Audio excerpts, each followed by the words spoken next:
Hey everyone! In this guide, I'm going to show you how to customize bullet points in Google Docs and Google Slides using the full 2026 setup. Bullets don't have to be boring, and with just a few settings, you can turn simple lists into clean, modern, and more visual content.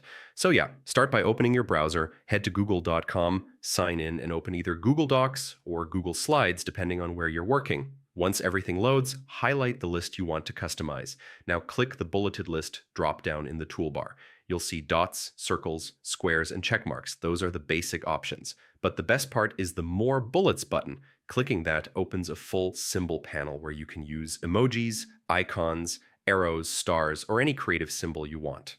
Just click one, and your list updates instantly. If you want your bullets to match your theme, select a bullet and use the text color tool to recolor the bullet without changing your text. You can make bullets stand out with bright colors or keep them subtle for a minimalist look. Emojis also work great. Stars, arrows, hearts, and check marks add a ton of visual clarity to lessons, notes, or slides. In Google Slides, you get one extra feature: image bullets. Go to Format, then Bullets and Numbering, then List Options. Choose the image bullet option and upload a small PNG icon. This is perfect for branding or creating unique bullet styles that match your design. Finally, you can adjust layout spacing by opening the indentation options under Format.